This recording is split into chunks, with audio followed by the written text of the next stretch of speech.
CREA presenta Una conversación pendiente. Cada uno de nosotros conoce a alguien que ha enfrentado un diagnóstico de cáncer. Un familiar, un amigo, un colega. Es una palabra que no se queda en las estadísticas, sino que toca vidas concretas. En España, este año se han diagnosticado cerca de 300.000 nuevos casos de cáncer. Un dato proporcionado por la Sociedad Española de Oncología Médica y que supone un aumento del 3,3% respecto al año pasado. Son números que estremecen, pero que sobre todo nos hacen preguntarnos: si queremos adelantarnos a la enfermedad, ¿qué otras formas de entender la medicina puede ayudar a reducir estas cifras? De esto trata nuestra conversación pendiente de hoy, de explorar qué ocurre en una célula antes de que enferme. Queremos explorar una medicina distinta, donde se cruzan la biología y la física. Una medicina que no solo trata, sino que anticipa, que no solo observa, sino que proyecta futuros posibles.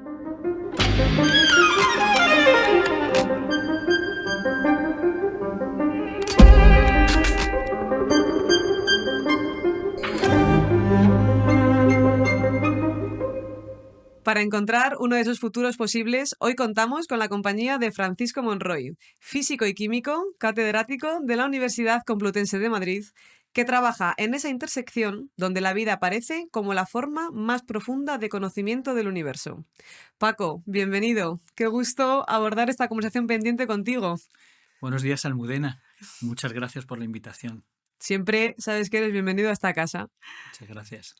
Empezamos por una pregunta que nos resulta inevitable hacerte, y es ¿qué hace un físico y un químico trabajando en la Facultad de Químicas y cortejando a la biología?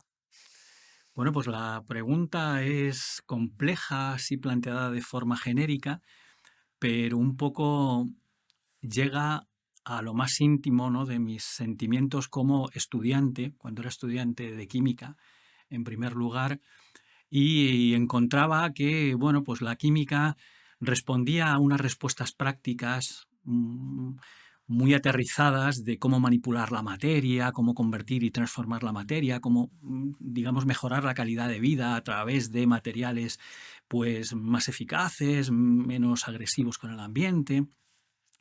Pero en definitiva yo encontraba que no respondía a respuestas muy íntimas que yo tenía acerca de la comprensión, ¿no?, del universo y de lo que me rodeaba. Y la vida me resultaba pues una faceta o un, digamos, lugar del universo particularmente complejo de entender. Y la verdad es que siempre encontré la necesidad, tuve la necesidad muy íntima, muy personal, de avanzar en ese conocimiento profundo de la materia estudiando física. Bueno, en primer lugar, por supuesto, me orienté dentro de la carrera de químicas a esa asignatura o a esa, digamos, especialidad que había entonces, que se llamaba química física, la antigua licenciatura en química, que era, digamos, el gran lobo, ¿no?, de la facultad. Era los raritos de la facultad estudiábamos, los que estudiaban Kifi eran los listos, decían, de la facultad. Y bueno, pues allí me introduje en aquel estudio, ¿no?, de la química física, que es la comprensión del átomo, las moléculas, lo más profundo, ¿no?, de la química, lo que no se ve cuando uno está directamente en el laboratorio, pero está ahí debajo y te hace comprender las leyes fundamentales por las cuales ocurren lo que inexorablemente ocurre en el laboratorio. Y entonces los estudios de física para mí fueron clarificadores y al mismo tiempo comencé un doctorado en química física. Y en ese doctorado pues me dediqué al estudio de la materia más blanda, materia más desordenada, materia menos habitual en los estudios de química, que están basados en el estudio pues de, digamos, los materiales duros, los minerales, etc. Y bueno, pues después de este periplo, ¿no?, de esa tesis doctoral que me introdujo en el ámbito de los materiales blandos, de lo que llamamos materia blanda, pues hice un postdoc en el mismo área con una figura internacional, Dominique Langevin, y esta autoridad en el ámbito de la materia blanda, primero en la Universidad de Burdeos, luego en la Universidad de Orsay, me habilitó el contacto con gran cantidad de grupos de física en Francia que lo llamaban la física du vivant, la física de lo vivo. Y es ahí donde adquirí ese interés enorme en trasladar todo lo que había aprendido durante muchos años en la química y en la física, llevarla a la comprensión de un apartado del universo que es relativamente pequeño. No debemos olvidar que la vida y los que estamos aquí como supuesto máximo exponente de la vida, que somos los humanos, no somos más que un pequeñísimo reducto infinitesimal, un infinitésimo de la inmensidad del universo. Pero no deja de ser algo que se comporta como los otros elementos físicos del universo. No escapamos a las leyes físicas del universo, nos comportamos con las leyes físicas del universo. Podemos en nuestra, digamos, arrogancia natural de Homo sapiens, con una inteligencia que nos consideramos por encima de cualquier especie animal y por supuesto por encima del comportamiento de una piedra totalmente inanimada, pero no dejamos de comportarnos exactamente con las mismas leyes que hacen ellos, que hace la materia inanimada o que tiene la materia inanimada. Y bajo ese punto de vista, en esta exposición con estas personas, para mí fueron, en mi estancia en París, absolutamente inspirador asistir en el Colegio de Francia a los cursos que elaboraba un premio Nobel por aquel entonces, casi recién concedido, Pierre-Gilles Lejeune, un premio Nobel en la física de la materia blanda, el primero. No era física biológica, pero lo cierto es que los primeros, o sea, los cursos que impartía Lejeune cada año los impartía sin ningún papel. Él lo único que hacía en el estrado era fumar unos cigarrillos puritos, finitos, en aquellos estaba todo envuelto de un halo de humo, y con aquella atmósfera altamente que hoy consideraríamos alta. Estoy hablando pues del año 96, 97. En aquella atmósfera, aquella figura, aquel personaje, pues directamente comunicaba a su cerebro con la pizarra, y de su cerebro directamente, sin ninguna nota, salían de forma totalmente prístina. En el momento era un auténtico parto. Salían ideas, las escribía en ecuaciones, y allí estaba toda la física de Francia y de parte de Europa tomando notas y aprendiendo lo que querían desarrollar en sus laboratorios los próximos años. Qué privilegio, ¿no? Para una persona tan joven, en un momento Sí, tan por supuesto, formativo, poder por asistir a supuesto, estas jornadas. por supuesto. Y aquella persona, Pierre-Gilles Lejeune, la verdad es que fue muy inspirador. Asistí a 2 cursos, uno de medios granulares, que no tiene nada que ver con la biología, pero el segundo año asistí a un curso de adhesión celular, cómo las células se adhieren unas con otras, porque esa, de alguna manera, lo que planteaba Lejeune en su planteamiento del problema es que una célula pues tiene un comportamiento individual como individuo, pero no se ha visto nunca a ninguna célula capaz de desarrollar un programa inteligente. Desarrolla un programa personal, individual, su propio mantenimiento, su propia reproducción, pero no presenta los organismos superiores, los animales y por supuesto el Homo sapiens. En última instancia, es un organismo colectivo, que sus células individuales se organizan en órganos, y esos órganos a su vez se organizan en un organismo, y es el organismo del cual emerge una complejidad, esta complejidad que nos hace pues construir estos estudios de radio o construir cosas maravillosas como conseguir pues tener alimentación que nos pueda alimentar a todos los millones de seres humanos que estamos en la Tierra en relación a hace solamente un siglo, o curar enfermedades que hace muy poco, 30 años, 40 años, cuando falleció mi abuelo con un cáncer de estómago en el año 1982, el año en el que en España se celebraba un mundial de fútbol, murió en el plazo de 3 meses, desahuciado desde el momento del diagnóstico. Muy probablemente a día de hoy eso es una situación totalmente superada. ¿De acuerdo? Y estamos hablando del año 82, no han transcurrido ni siquiera 50 años. ¿De acuerdo? Y en 50 años el avance de la medicina y en el caso de la oncología ha sido exponencial. exponencial. La curación, la tasa de curación del cáncer se ha multiplicado, pues desconozco el dato exactamente, pero cualitativamente no soy médico y no conozco estas estadísticas, pero se ha multiplicado de forma absolutamente exponencial y todos tenemos pues historias conocidas en nuestras familias de abuelos o bisabuelos que fallecieron, sucumbieron de forma absolutamente dramática por la acción de la enfermedad, y hoy sabemos que el cáncer pues no es ese drama o esa sentencia de muerte que hace 30 o 40 o 50 años suponía. Y Paco, ¿esto a ti te mantiene motivado a la hora de seguir investigando, a la hora de trabajar en la universidad? Porque es cierto que estamos en un momento, ¿no?, en la universidad en los que la investigación está en momentos muy precarios y no nos consideramos que recibamos un cuidado, ¿no?, por parte de la administración justa. Supongo que este tipo de investigaciones te mantienen activo y te mantienen motivado, ¿no?, con tu trabajo. Desde luego, vamos a ver, este tipo de dificultades nos afectan. Nos afectan, evidentemente, nos afectan en el desarrollo diario de nuestras investigaciones, en la posibilidad de mantener equipos de trabajo activos y continuos para desarrollar la investigación. La investigación no es un trabajo ni de un año, ni de dos, ni de la duración de un proyecto, es un trabajo de largo recorrido que implica décadas.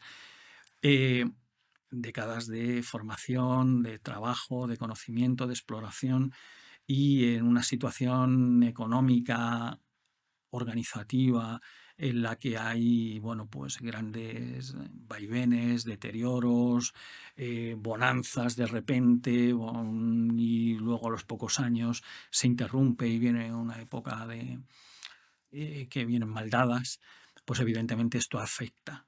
Esto afecta, esto es indiscutible. Indiscutible, sí. Esto es indiscutible que afecta, pero a un científico, con toda franqueza, y a mí en particular, aunque me afecte, no me ha quitado en ningún momento la motivación, la ilusión por continuar y seguir adelante. Pues queremos que nos lo cuentes todo, queremos que nos hables de la física de lo vivo, de cómo trabaja una célula a nivel individual y colectivo, pero también queremos conocer el lado humano que hay detrás de las batas blancas. Por lo tanto, para conocer este lado humano, nuestro equipo ha preparado un bloque de preguntas rápidas y sencillas. Así que queremos empezar por conocer cuál es tu libro favorito. Mi libro favorito, Ujú. pues va a parecer un poco nerd, un poco empollón. Los principios de matemática de Newton. Bueno, te lo aceptamos. Viniendo de un físico químico con ganas de cortejar Es un a tocho la biología. de cerca de 1000 páginas. Ujú. La versión original obviamente era en latín. Tengo una versión en inglés que compré en una librería de Berkeley, de estas de segunda mano. Probablemente lo compré por $3-4, no creo que me costara mucho más.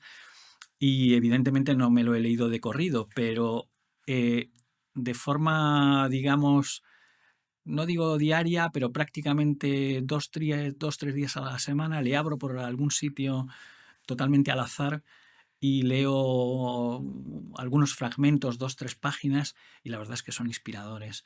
Como un tipo, un mero observador de la realidad, y el tío con los conceptos esos que nos han explicado un poco en el colegio, los segmentos, los triángulos, los rectángulos, no sé qué, la geometría, tal, pero con un profundo conocimiento de la obra de Euclides, los elementos, bueno, pues fue capaz de diseñar un sistema del mundo, cómo funciona el mundo, cómo y por qué una bola cae por un plano inclinado, que era una cosa que le había explicado su predecesor Galileo.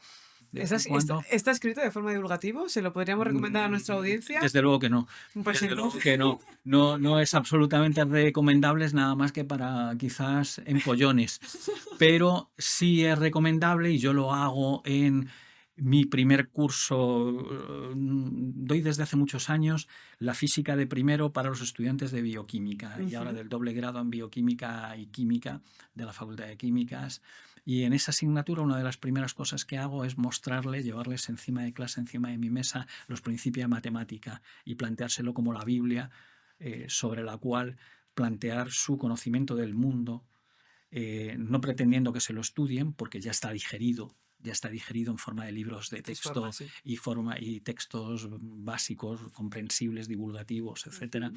Pero se lo presento como esa especie de, ¿no?, de revelación que tuvo el gran Isaac Newton sobre el sistema del mundo. Pues una pregunta bastante fácil y creo que vas a seguir en tu línea un poco más nerd. Si fueras un personaje de ficción, ¿cuál serías? Personaje... Buah, Sheldon de... claro.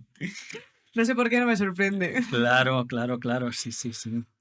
Otra pregunta. Un momento de tu vida que pudo cambiar tu manera de entender la física. ¿Hay alguno que nos venga a la memoria? Un momento de mi vida... Pues creo que no hay un momento concreto, es un proceso. Sería quizás demasiado, ¿cómo decir?, demasiado publicista, ¿no? Aquí intentar buscar un momento. Fue una evolución. Y la forma en que Dominique contemplaba la ciencia, esa manera de que la ciencia discutámosla en los pasillos, hablando con el experto de aquí y de allá, y me infundió ese espíritu por la ciencia cooperativa, en primer lugar. En segundo lugar, mi asistencia a los cursos de Jean en el Colegio de Francia. Y en ese proceso, pues mi vuelta a España siempre fue un deseo, ¿no?, por implementar en la Universidad Española esa posibilidad de trabajar en una facultad de química en aspectos de la biología que eran de la facultad de al lado, pero yo siempre desde el primer momento, desde mi vuelta, ya intenté o siempre tuve gran interés, ¿no?, por implementar en el ámbito de una facultad de química, como decía, estudios más interdisciplinares o en este caso hacia la biología, hacia problemas biológicos. A raíz de esto que estás comentando, ¿no?, de la ciencia que se hace en los pasillos y de esta interdisciplinaridad, cuéntanos algo que nunca puede faltar en tu equipo de investigación. En mi equipo de investigación nunca puede faltar personas que cuestionen todo, absolutamente todo. En mis laboratorios y en las puertas de mis laboratorios y de los despachos de la gente del grupo, por dentro hay un cartelito que pone en inglés "Question everything", ¿de acuerdo? Y que puede parecer absolutamente agotador o intenso para un profano en la materia, porque significa que cualquier cuestión que estés planteando respecto a una hipótesis o a un experimento que quieres plantear para validar una hipótesis, pues tienes que cuestionar absolutamente todo, absolutamente todo. No puedes dejar pasar por alto cuestiones que pues consideras secundarias o molestas para el planteamiento de un artículo de investigación que quieres publicar inmediatamente porque tienes necesidad quizás para progresar en tu carrera y el sistema nos ha impuesto unos unos estándares, ¿no?, de progresión en la carrera que implican completar hitos o alcanzar hitos y verificables en forma de o publicaciones o entregables, que ahora llaman los modernos. Entonces, en esa locura, ¿no?, que tenemos todos para poder progresar en las carreras, para poder tener un progreso personal de entregar entregables, verificables, pues muchas veces pues, se sacrifica el rigor científico, el cuestionar todas y cada uno de los aspectos que un experimento te puede estar mostrando y tus sentidos lo pueden estar apreciando de forma falaz, ¿de acuerdo? Y no te van a permitir dar una conclusión cierta, absolutamente cierta, respecto de la pregunta que te quieres plantear. Porque la ciencia, y la ciencia de verdad, está caracterizada por un hecho, y es que es provisional. Absolutamente provisional. no hay hechos incontestables. Cualquier científico que te encuentres que te dice esto es absolutamente cierto, es un falso científico. No es correcto. La ciencia es provisional. La ciencia es provisional. ¿Y eso qué quiere decir? Que para que se haga buena ciencia tienes que proponer hipótesis que se denomina falsables o falsificables. Es decir, que exista la posibilidad de demostrar que son falsificables, que pueden ser incorrectas. ¿De acuerdo? Puede haber, con respecto a una determinada observación, 1.000.000 de observaciones positivas de que esa hipótesis es correcta, pero en el momento de que haya una única observación y verificada que va en contra de la teoría que has elaborado y está validada por 1.000.000 de observaciones, esa teoría cae. ¿De acuerdo? La ciencia es provisional. Me interesa mucho esto que has comentado, de que para ser un buen científico, una buena científica, te lo debes de cuestionar todo. ¿Tú crees que el consumo informativo actual, el tener el acceso a la información de manera tan rápida, la saturación informativa, la sobreinformación, la desinformación, está perjudicando a las nuevas generaciones de investigadores e investigadoras a la hora de ser curiosos, de tener esa inquietud, de hacerse, de preguntarse, de reflexionar? Desfavorece, por supuesto, a la paciencia, que siempre se dice de forma, digamos, vulgar y conocida por todos, la paciencia es la madre de la ciencia. Y es una idea absolutamente cierta. Y entonces esto desconcierta. Esta inmediatez desconcierta mucho, porque tenemos tendencia a que todo lo que se dice es correcto porque viene de un medio al cual le das veracidad, porque es el medio que escuchas y que consideras de forma subjetiva que satisface tus, digamos, tus gustos o tus orientaciones o lo que a ti te gusta escuchar. Entonces, bueno, pues eso va totalmente en contra de lo que es el planteamiento científico. No sé si en otras disciplinas Sí, es absolutamente. una forma, digamos, es perturbador. No voy a decir si es malo o bueno. No, en eso no quiero ser, digamos, dualista, decir o es malo o es bueno. No, es perturbador de alguna manera. Esta forma, desde luego, para los estudios científicos y para la forma de ser científica. El científico tiene que ser bastante inmune a toda esta lluvia fina de ideas y de bombardeo continuo de información, desinformación, y no se sabe muy Sí, bien qué. porque además provoca una crisis de atención severa. El otro día hablaba con un compañero, otro compañero catedrático de botánica, que me decía, no sé si son las redes sociales, no sé si son es el consumo rápido que hago de la información a través del smartphone, pero me cuesta más leer que antes. Y me Sí, pareció muy curioso, porque sí. personas que tienen mucha cultura o una herencia, ¿no? Una tradición de leer mucho o de dedicar pues, espacios de atención largos, extensos a un texto, pues yo entiendo que las personas más jóvenes venimos con esto ya un poco inculcado, porque somos nativos digitales, nos hemos criado de otra manera, pero incluso las personas que tienen mayor tradición, ¿no? O que son capaces de dedicar más tiempo todavía, no son tan permeables, ¿no? A esta crisis de atención, están llegando a esos puntos o dándonos estos comentarios, ¿no? Entonces es Sí, sí. curioso. Absolutamente, absolutamente. Mira, yo recuerdo cuando era estudiante, mis inicios en la física fueron muy autodidactas. Antes de comenzar los estudios formales, pues estando en la carrera de químicas, pues empecé en la calle Libreros a comprar con bastante esfuerzo los volúmenes de una colección de física escritas por bueno, un personaje, Lev Landau, un ruso. Es grandioso el tipo porque dominaba todas las áreas de la física y tuvo, digamos, la gran idea y el gran proyecto de escribir una monografía en 8 o 10 volúmenes que cubría toda la física y que ha servido pues para formar a generaciones y generaciones de físicos. Entonces yo recuerdo aquellos años, y estoy hablando por el año 87, 88, recuerdo encontrar espacios de tranquilidad en la habitación de la casa de mis padres para repasar un capítulo y leerlo con tranquilidad, subrayarlo, revisar el argumento. Eso hoy día esa forma de comprender la ciencia, una disciplina. La idea de disciplina se ha perdido. Eso era disciplina. Ahora no hay disciplina porque pretendemos que la ciencia nos entre rápidamente desde una pantalla al cerebro.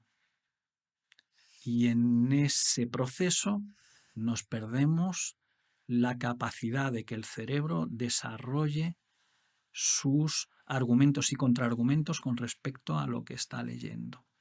Y eso para mí creo que es una distorsión Es una pérdida. gigante. ¿Es recuperable?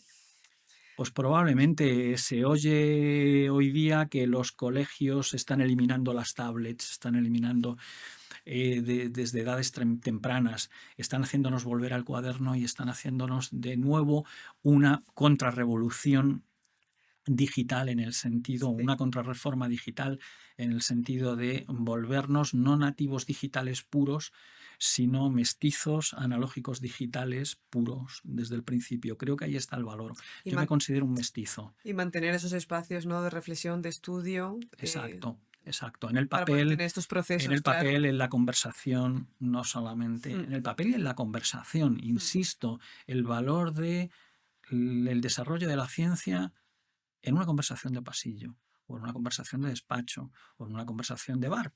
Bueno, Paco, queremos entrar un poquito en materia y queremos Sí que se saber, nos va el sí, tiempo. y queremos saber en qué estás trabajando. Gemelos digitales, he escuchado por ahí. ¿Nos puedes explicar un poco qué es esto? Vamos a ver, voy a ser muy concreto. Un gemelo digital es, imagínate que un ingeniero que desarrolla aerogeneradores se tuviera que llevar a su casa para reparar o pensar en una mejora del aerogenerador, se tuviera que llevar el aerogenerador a su casa, montarle dentro del jardín de su casa y estudiar los fallos.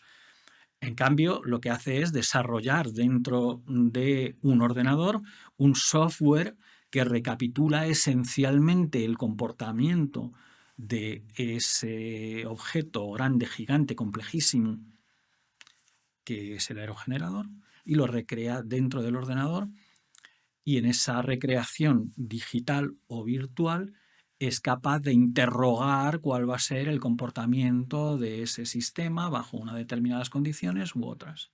¿De acuerdo? La ingeniería ha desarrollado gemelos digitales desde hace 30-40 años, desde que tenemos ordenadores suficientemente potentes como para recrear en el interior de un ordenador la circuitería, las conexiones, las leyes, si hago esto se produce esta otra cosa, ¿de acuerdo?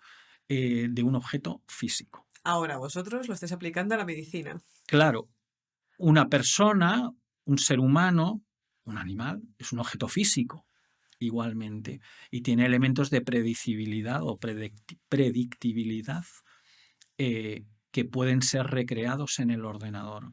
Es mucho más complejo que un aerogenerador, pese a la complejidad de un aerogenerador o de un reactor nuclear o de un avión. Un ser humano, un organismo, es una estructura complejísima. Pero intentamos recrearlo en el ordenador. ¿Cómo? Observando el sistema real, capturando con observaciones los elementos definitorios, lo que llamamos claves, lo que determinamos rasgos definitorios de la enfermedad o del comportamiento enfermo con respecto al comportamiento sano y, digamos, convertirlo en ecuaciones que describen esas relaciones causales, de causalidad. Hay una causa y produce un efecto.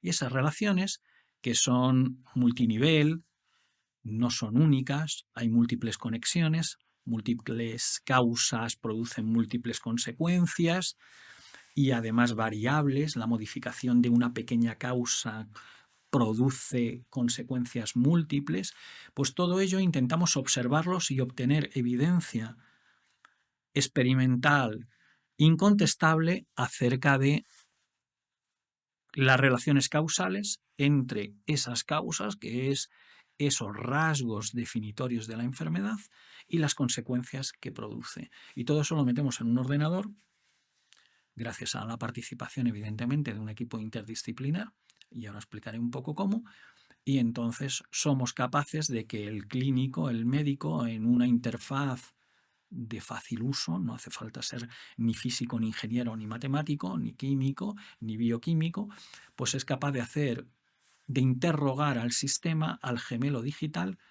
acerca de qué va a ocurrir con un determinado perfil,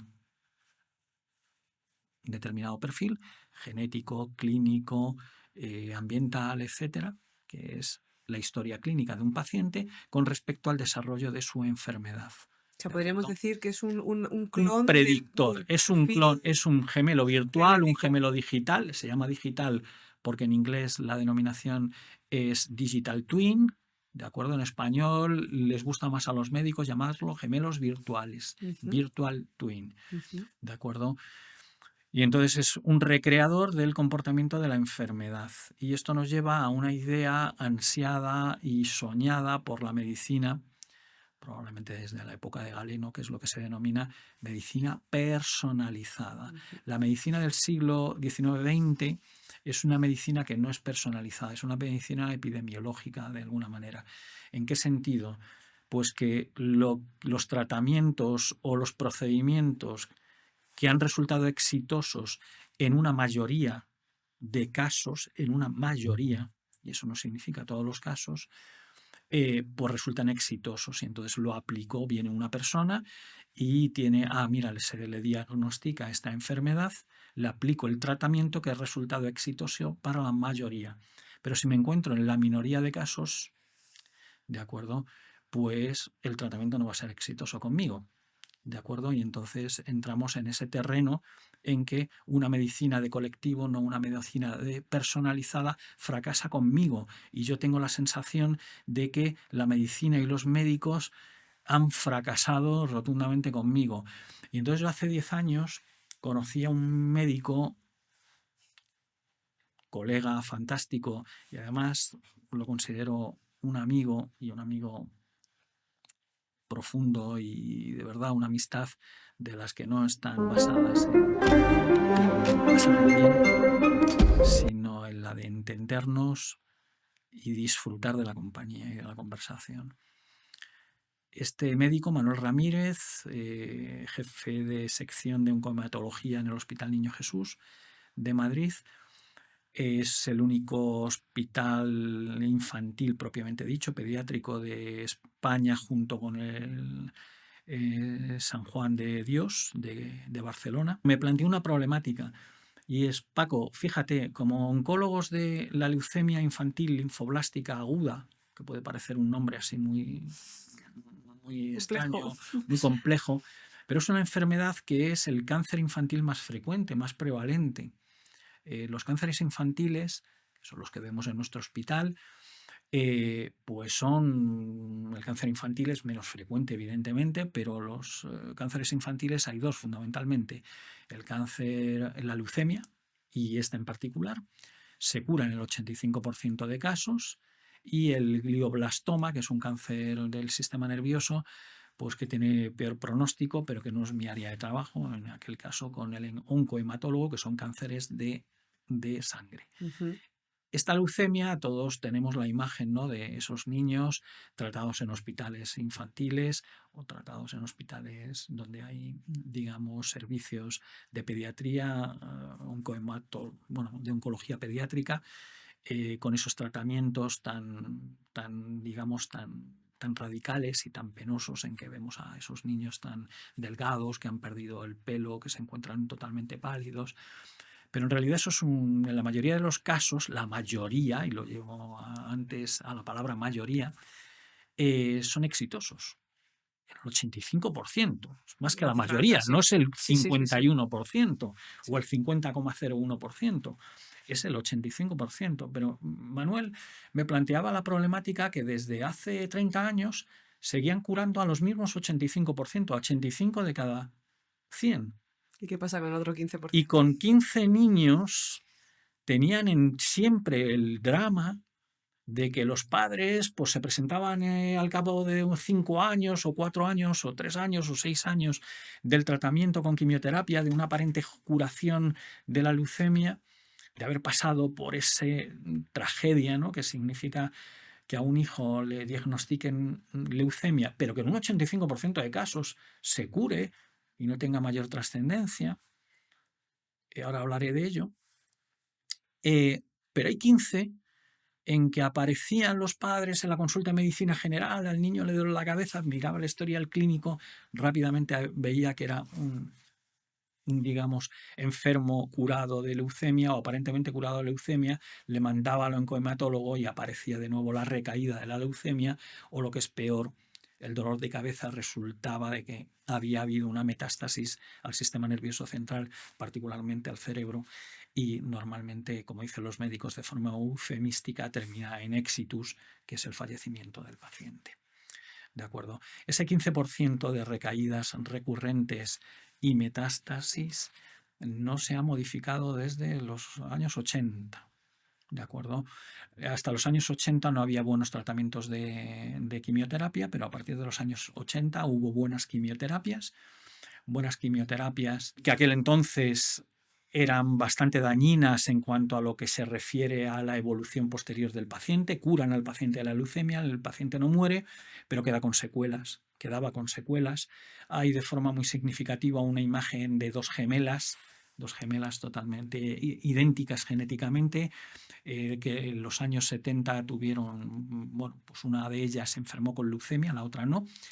Y de niñas hay fotografías en las que son absolutamente idénticas, y cuando son en la edad adulta, la que padeció leucemia se curó de la leucemia, pues padece una especie de raquitismo, tiene una estatura muy pequeña, tiene grandes déficits de desarrollo, mientras que la hermana, que no había padecido leucemia, pues tiene un aspecto, un desarrollo normal, absolutamente normal.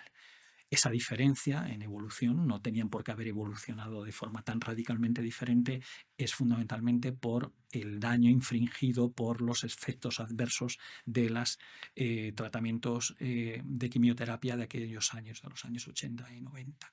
¿De acuerdo?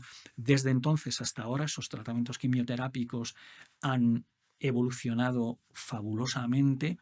No se producen esos efectos laterales, Sí. esos efectos adversos tan graves, pero se siguen curando el mismo porcentaje del 85%. Y Manuel me decía, por más que hemos avanzado, mirado a la genética, a qué proteínas, a qué perfil nutricional, Seguimos teniendo el 15%. seguimos teniendo el 15% y no tenemos forma de descifrar el por qué ese 15% recaen y terminan en metástasis. Porque si lo pudiéramos anticipar, seríamos capaces de descubrir quizás la forma en que pautar esa quimioterapia para ir atajando los momentos de recaída, etc.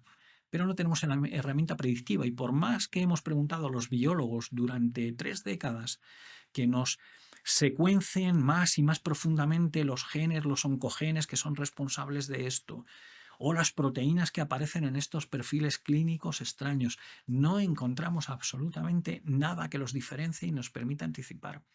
Entonces eso me hizo alcanzar aquella conversación una reflexión, pasar los días, y yo me preguntaba, ¿y si quizás miramos los rasgos de naturaleza física, cómo de dura, blanda, yo pensaba por aquel entonces, son aquellas células?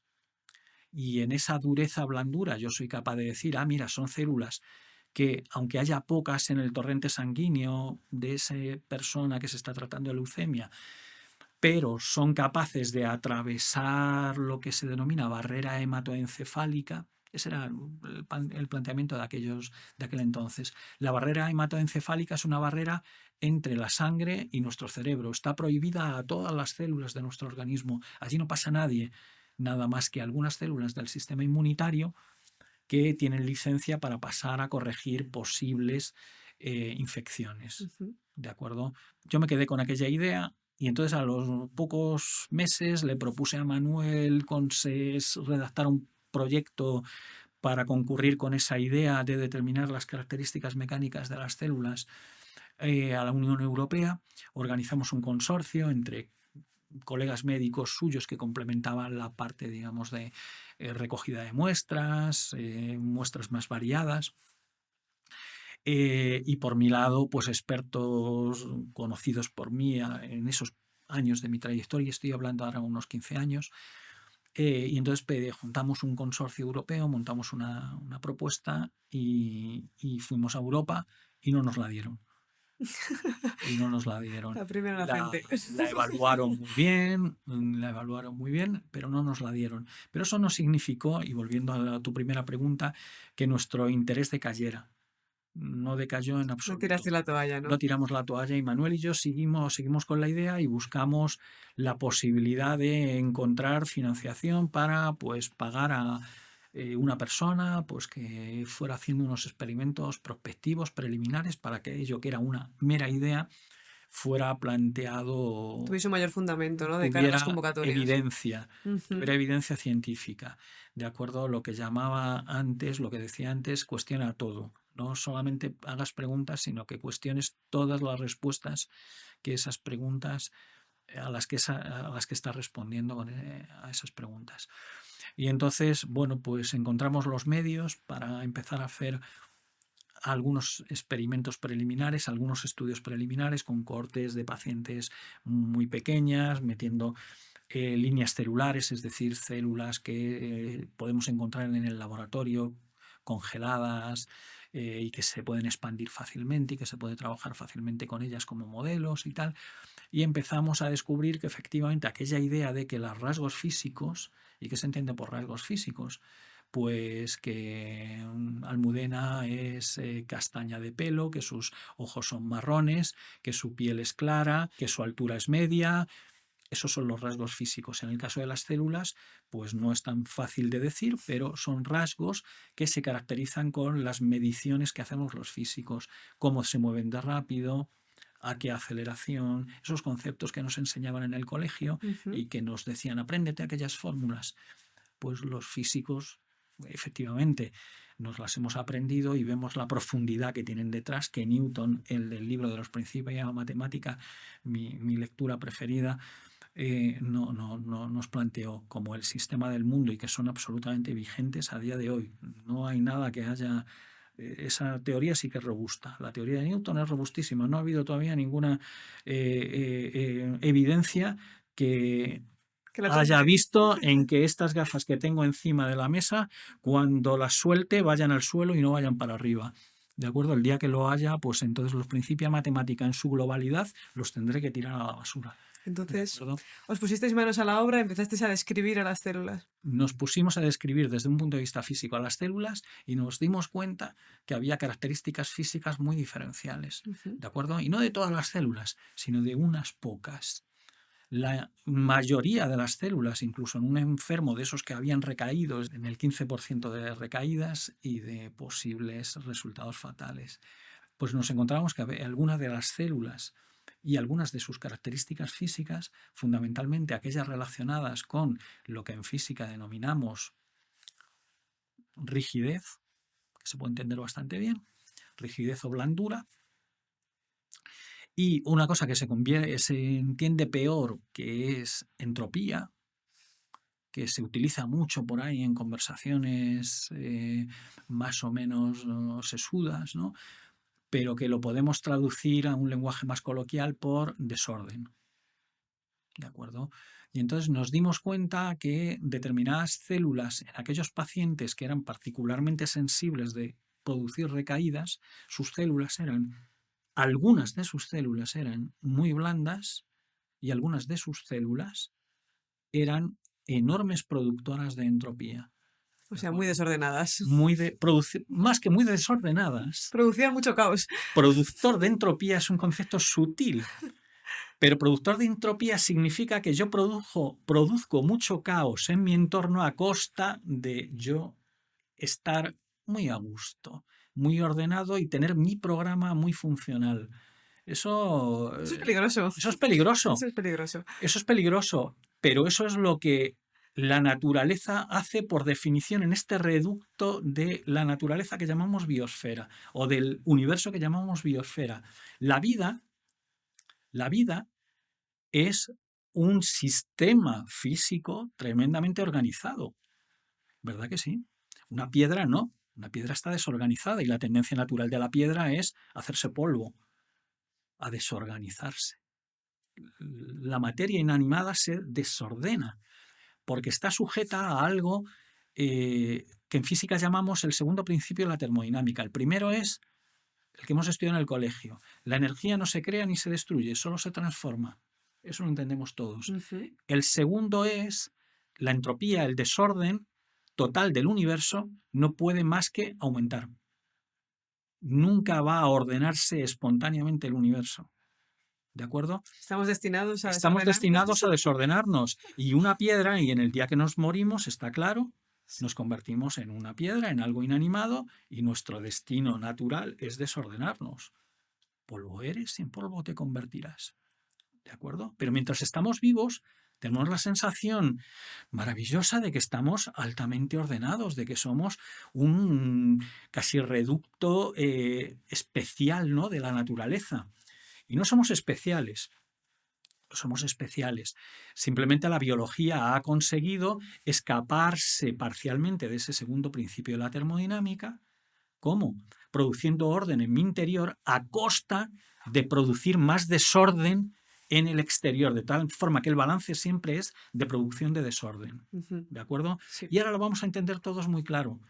Un sistema vivo, un sistema altamente ordenado, altamente organizado, que produce unas funciones superiores que llamamos, y tenemos la tendencia altamente, como decir, altiva en ocasiones, somos organismos superiores o inteligencias superiores. Sí, claro, superiores a una piedra, superiores a una rana, superiores tal, estamos altamente organizados. Pero esa organización, ese orden interno, esas estructuras organizadas internas son a costa de que tenemos que comer y, por tanto, capturar cosas del medio ambiente y producimos o secretamos cosas. Y a mí me gusta utilizar, aunque sea un poco hipérbole, la palabra devastar. Cualquier ser vivo lo es a costa de que tiene que devastar su entorno. Es así, perdonadme la hipérbole, pero es así, no puede existir un sistema vivo que sea autónomo y vivo sin tocar, influir su ambiente, sin comer, sin generar desorden en su ambiente, etc. Todo el orden que generamos es a costa de producir más desorden, de consumir. Es obvio, nos damos cuenta todos. Y esa es la evidencia de la inexorabilidad del segundo principio de la termodinámica.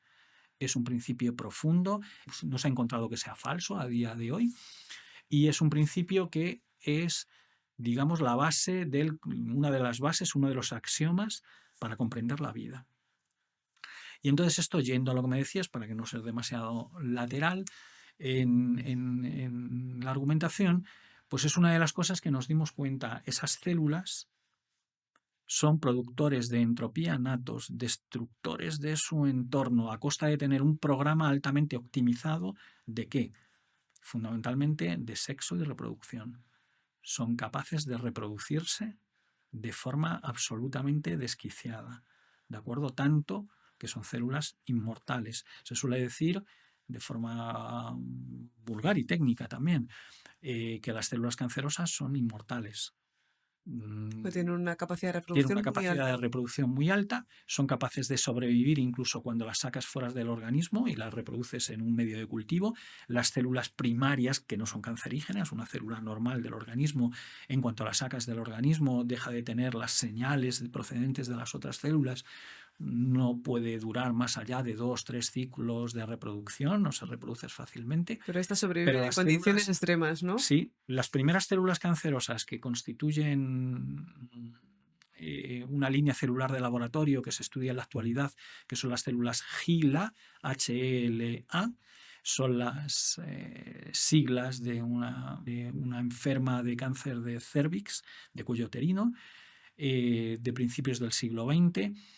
Su por entonces médico oncólogo le obtuvo un frotis, ¿no?, de cuello de útero, y se dio cuenta que aquel cultivo que había extraído para hacer algunas pruebas de laboratorio era inmortal. Pues perduraba 1 semana, 2 semanas, 3 semanas, con tal que le cambiara el medio de cultivo, tuvieran de comer, aquellas células perduran y siguen perdurando hasta hoy.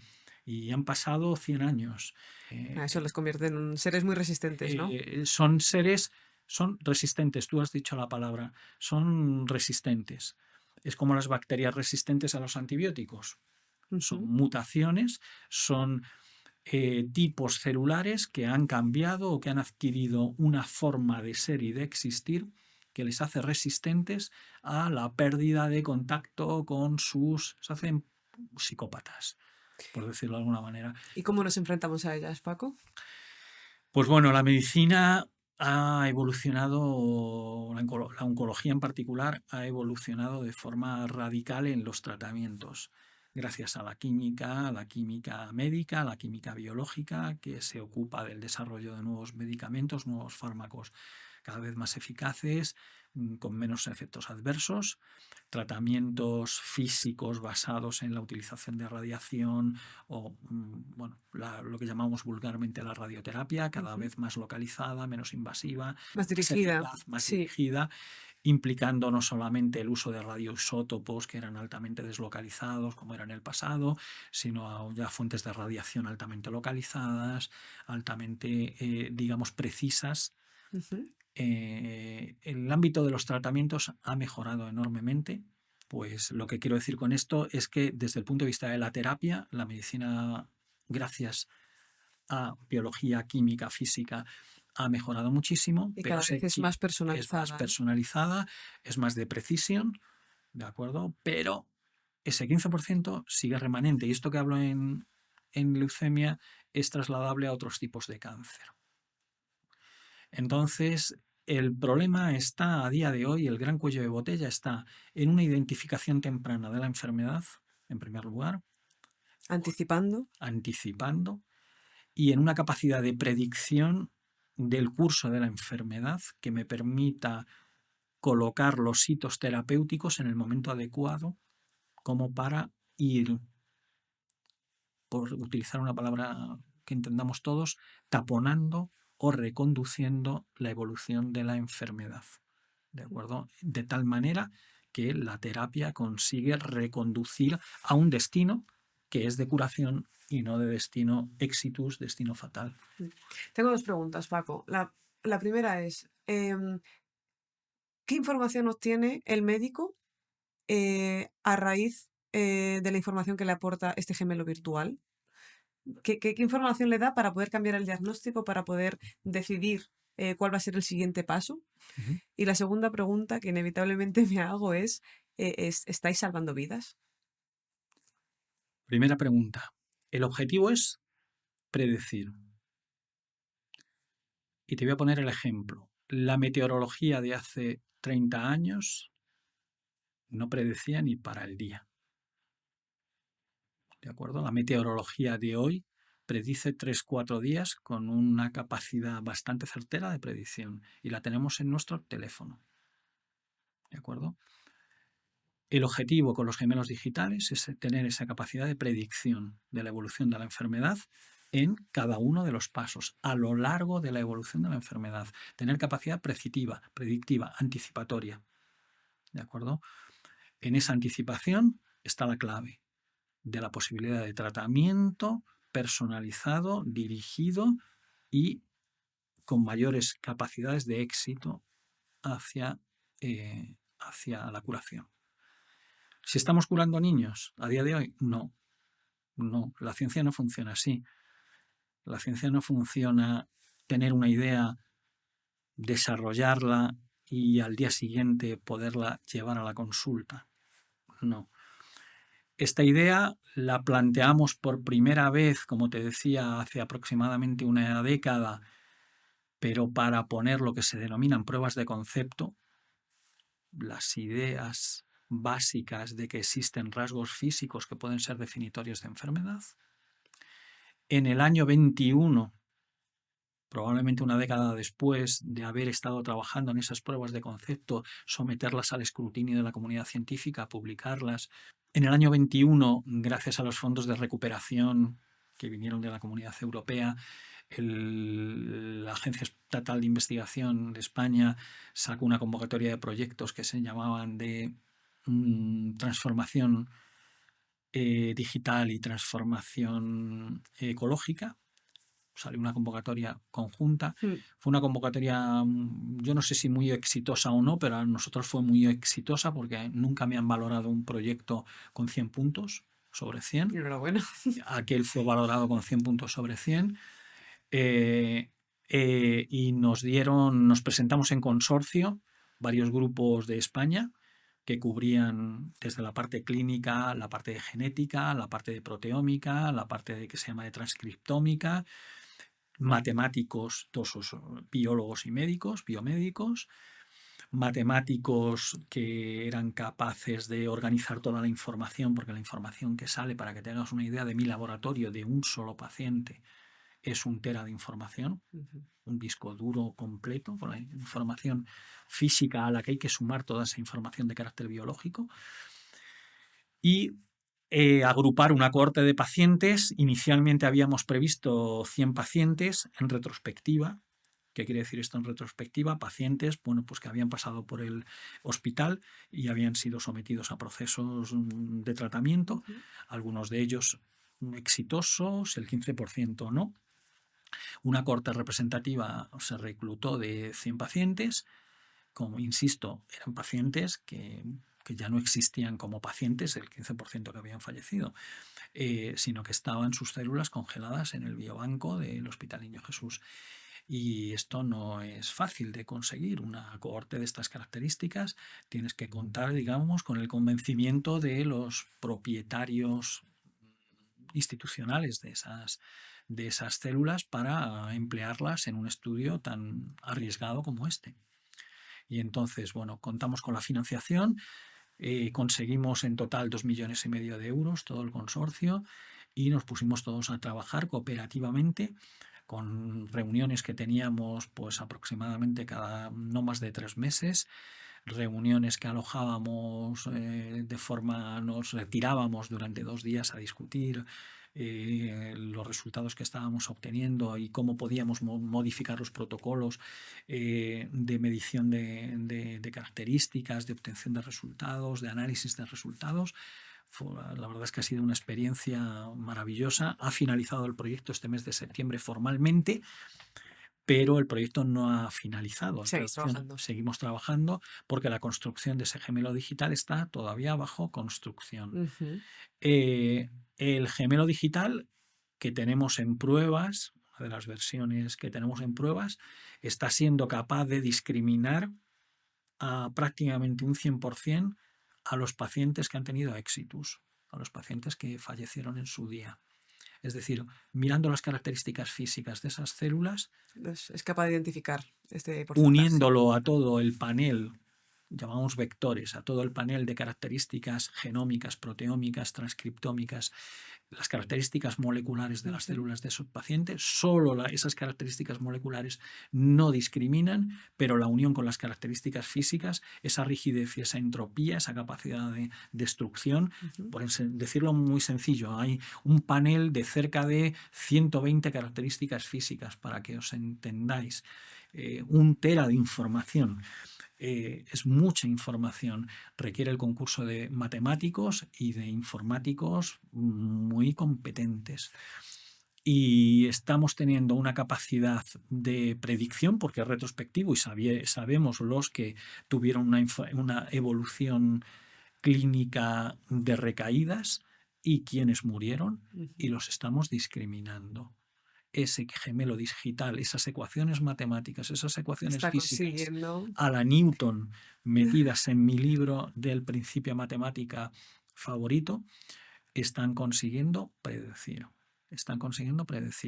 Tal cual un ingeniero tiene en su ordenador y su empresa de ingeniería, que un aerogenerador cuesta 15 o 10 millones de euros, pues su empresa no le va a permitir utilizar un gemelo digital que no funcione, que se equivoque.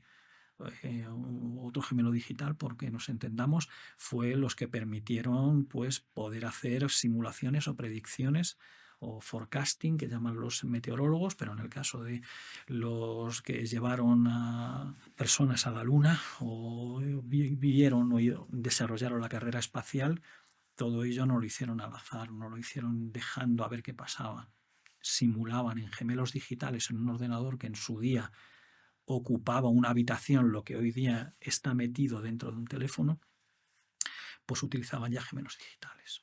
Y por ir terminando, Paco, ¿crees que veremos esta implementación pronto? Pues en ciencia las implementaciones Nunca son prontas. nunca son pronto, nunca son pronto. Siempre hay un mínimo. Con la pandemia hemos tenido una excepción absolutamente singular.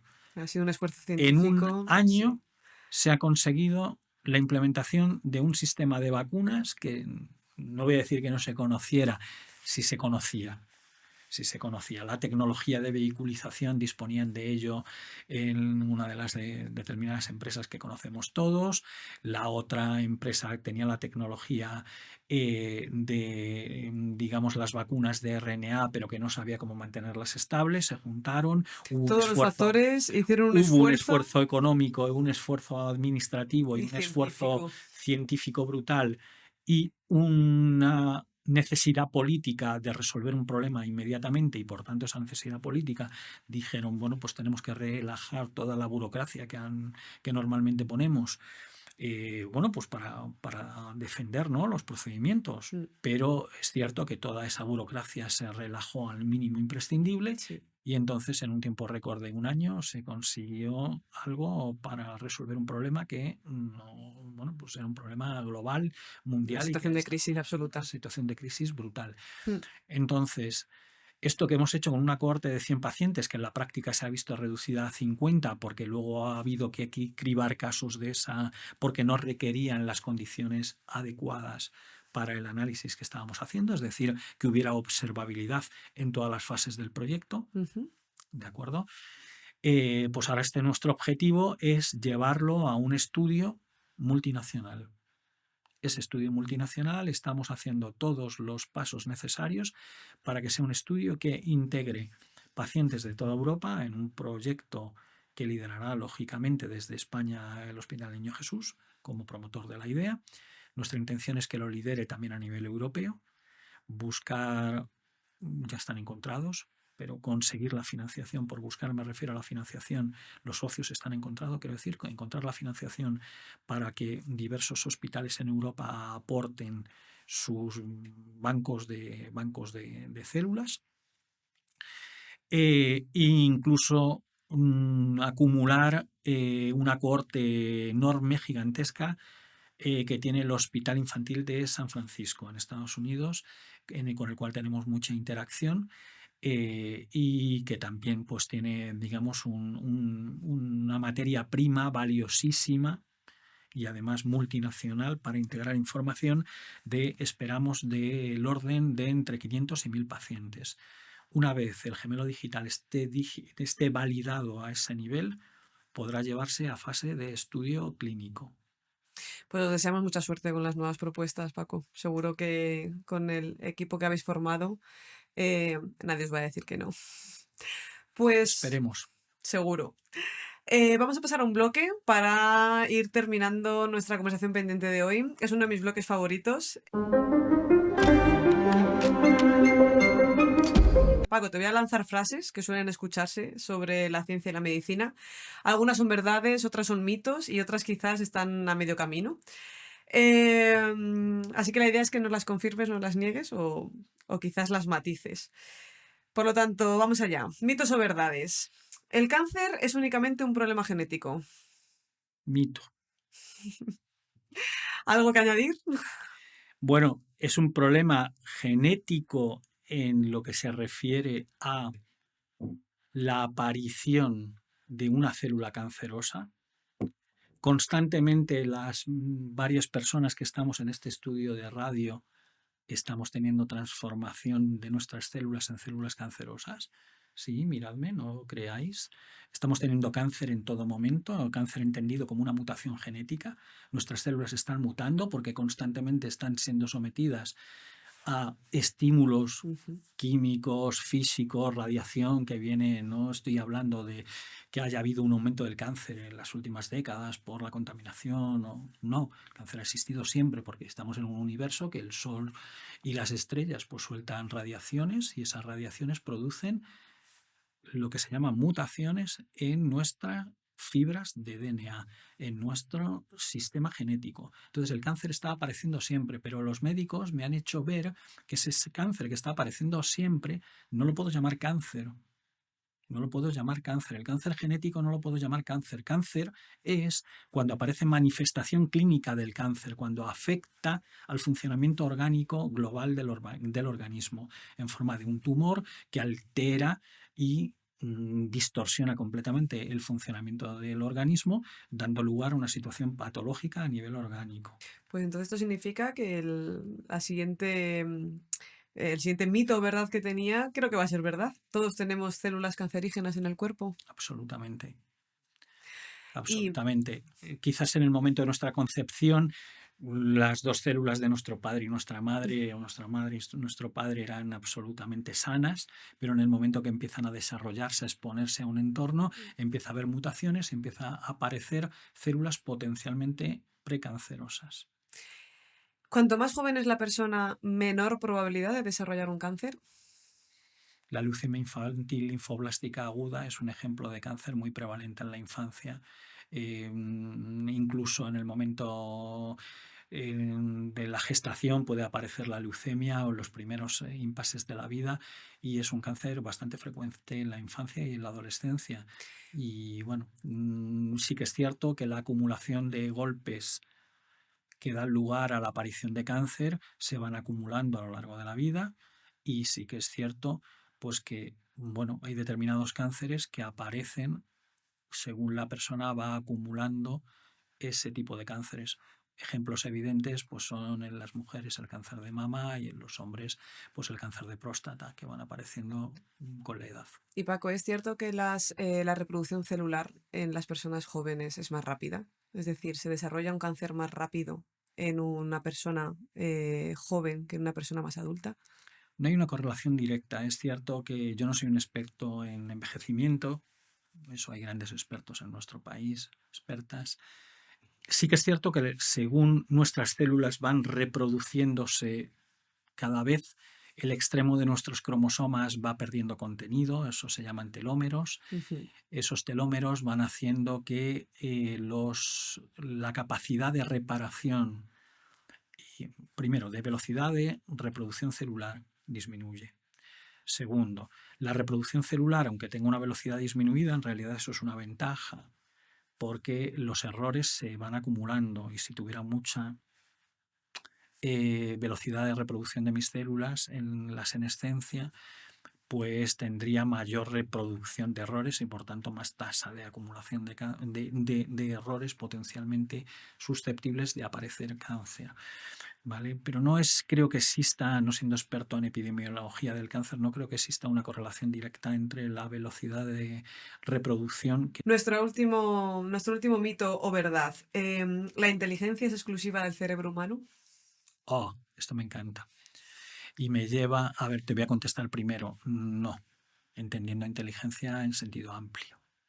Y esto me lleva a un proyecto en el que estamos involucrados y fascinados gracias a la interacción en esta ciencia cooperativa con todos estos grupos que te he mencionado, de matemáticos. Pues también nos hemos asistido de otros físicos, nos hemos asistido de otros ingenieros que, bueno, pues han contactado con nosotros o nosotros con ellos para poder mirar mejor esas trazas que resultan reveladoras, ¿no?, de la evolución de la enfermedad, o esos rasgos. Y hemos conocido a gente de inteligencia artificial y nos hemos atrevido a presentar proyectos de inteligencia artificial, pero que no son simplemente decir que voy a utilizar ChatGPT para hacer un corpus de algo o tal, no. Perdón por mencionar una inteligencia artificial o una marca concreta. Sino que, fijaos qué fascinante.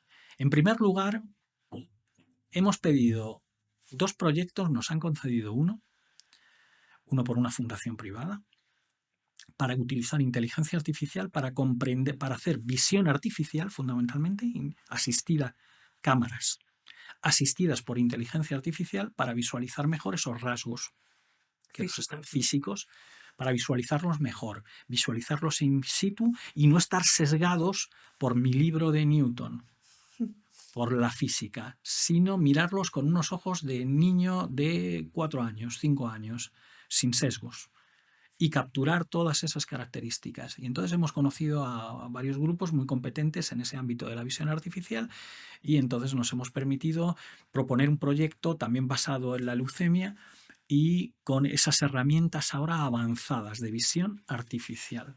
Y mirar algo ya más complejo, que es mirar las propias células individuales de esos pacientes, sino mirar la médula ósea en su globalidad, que es el lugar donde se gesta la leucemia.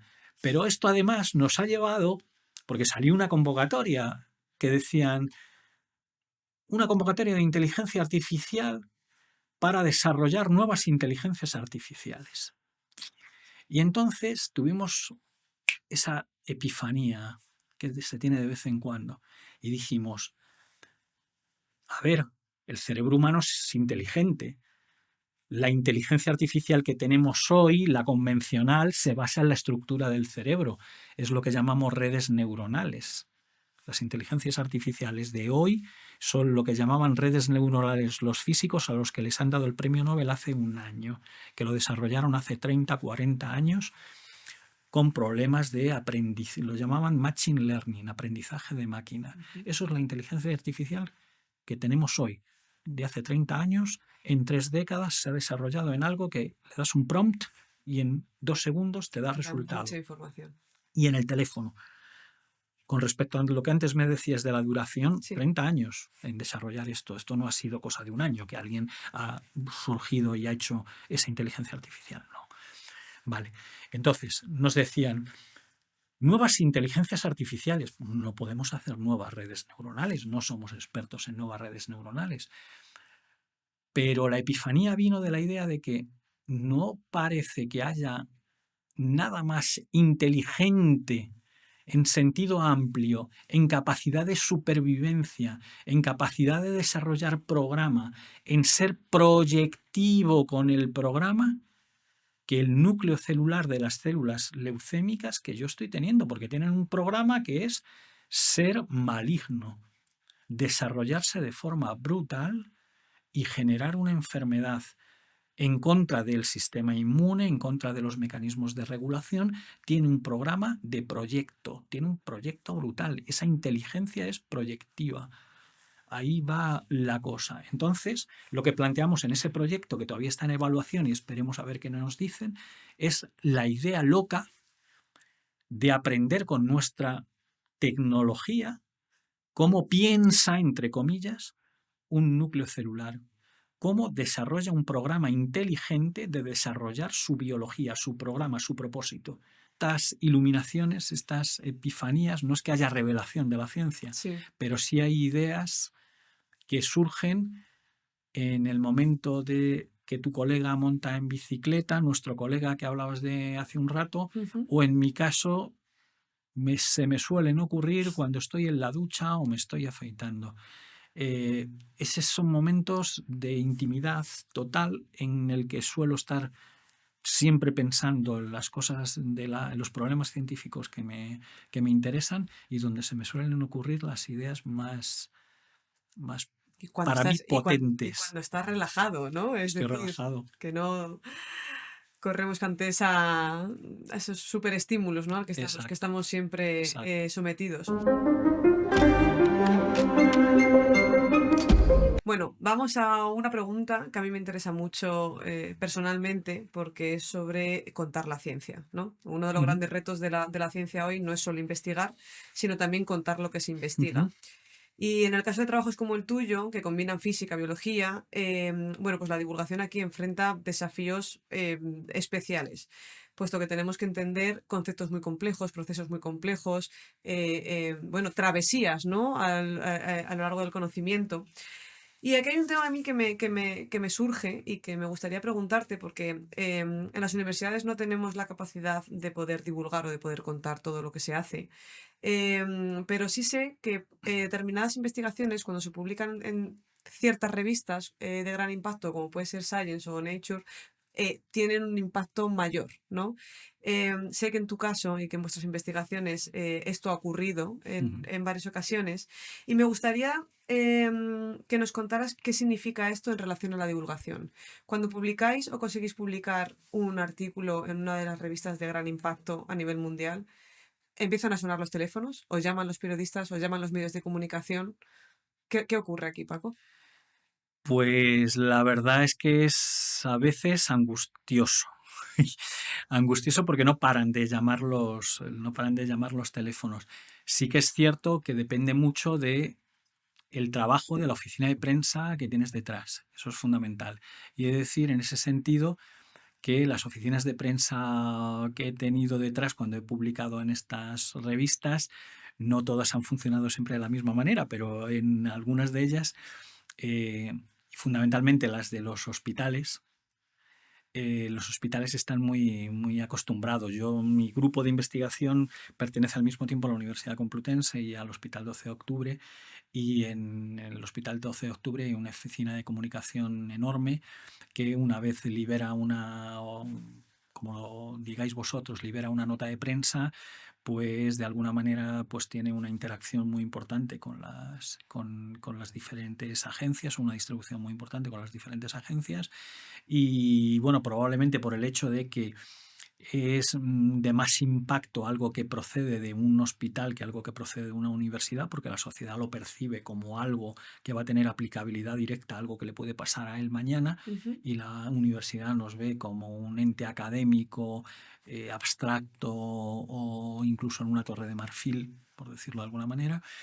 Pues creo que, digamos, la profesión periodística percibe con gran interés algo que le llega de una oficina de comunicación de un hospital. Y a ti, a título personal, como científico, ¿te cuesta contar lo que hacéis? ¿Te cuesta que el público que está ubicado, ¿no?, en el saber común conozca o pueda comprender bien vuestros proyectos o lo que estáis generando dentro del mundo de la medicina? Todo cuesta, evidentemente. Hay personas, supongo, que tienen un talento natural para divulgar, pero en cualquier caso, aunque se disponga de ese talento natural y de esa locuacidad, ¿no?, para explicar las cosas, siempre hay un ejercicio reflexivo detrás. Ese ejercicio reflexivo siempre implica saber comunicar los mensajes científicos sin perder el rigor del descubrimiento científico, la realidad del descubrimiento científico, sin hacer una hipérbole, sin hacer una exageración, sin convertirlo en un ejercicio de sensacionalismo. Y para mí esa responsabilidad es siempre prioritaria. Las veces que me habéis invitado a medios incluso de índole nacional, pues la preparación, digamos, siempre tu pensamiento lo tienes, digamos, natural, y lo tienes fresco, ¿no?, en tu red neuronal. Pero cuando intentas comunicar de una forma comprensible, de una forma rigurosa, no falaz, y de una forma no sensacionalista, creo que hay que hacer un ejercicio de responsabilidad adicional, extra. Sí, pero bueno, en los últimos años ha cambiado mucho la divulgación científica en relación a cuestiones como la física, la biología, las matemáticas. O sea, hay grandes influencers ahora mismo en redes sociales o en plataformas como YouTube. Está el caso mismo de Quantum Fracture, ¿no? El físico de José Luis Crespo, que muchos de los estudiantes de física sé de buena tinta que atienden a sus vídeos, a sus contenidos audiovisuales divulgativos para entender conceptos que quizás en clase pues no consiguen entender, ¿no? Entonces, Ciertamente, este tipo de discursos también creo que están haciendo un gran trabajo dentro ciertamente. de campos donde los complejos pues son tan, o sea, donde los conceptos son tan complejos. Creo, en mi opinión, si me permites añadir en este diálogo, Sí.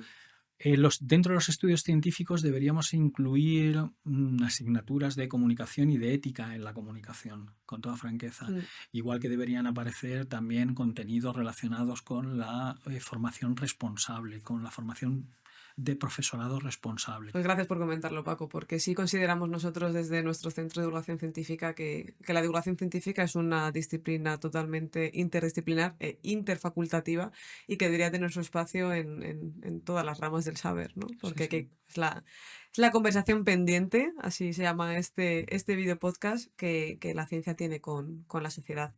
Bueno, pues vamos acabando. Te proponemos un juego rápido.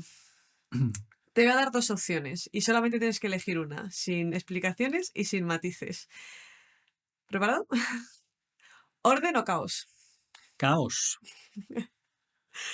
¿Descubrir algo nuevo o demostrar algo existente? Descubrir algo nuevo. ¿Inteligencia artificial o inteligencia biológica? Inteligencia biológica. ¿El genoma se lee o se siente? Se siente. ¿La vida es movimiento o memoria? Las dos cosas. No puedo ser ahí binario. Inflexible en esta respuesta. No, las dos cosas. Prefi- Movimiento y memoria. Si la vida no tuviera acumulación de memoria, que no lo voy a matizar, ya está. Las dos cosas. ¿Prefieres encontrar lo esperado o que tus resultados te contradigan? Prefiero que me contradigan. ¿Física, química o biología? Las tres cosas, pero por encima de todo en un triángulo, la física. Paco, muchas gracias. Nos ha encantado esta conversación pendiente que teníamos contigo. Creo que hemos aprendido mucho. Creo que lo que estáis haciendo es totalmente puntero. Estáis en la punta de lanza, ¿no? de la ciencia. Os deseamos muchísima suerte en todos vuestros proyectos, en todas vuestras propuestas, y desde la Facultad de Ciencias de la Información queremos daros las gracias por estar aquí, por compartir con nosotros y sobre todo animaros, ¿no? a que siempre colaboréis con nosotros en cuestiones de divulgación, en que vengáis aquí, os acerquéis a nuestra casa Ciencias de la Información a que contéis, ¿no? lo que estáis haciendo. Y si no tienes nada más que añadir, damos No. por cerrada nuestra conversación pendiente. Simplemente agradeceros a vosotros por esta, digamos, tarea tan necesaria como absolutamente imprescindible para la universidad. Es necesario que el conocimiento que se adquiere y que se modifica y que se transforma aquí dentro no es una cosa estática guardada entre cuatro muros, sino que es algo permeable que sale a, digamos, las estructuras de nuestro estado del bienestar. Gracias, Paco. Seguiremos trabajando en esa conciencia institucional y social y con muchas ganas de seguirte escuchando. Muchas gracias. Muchas gracias.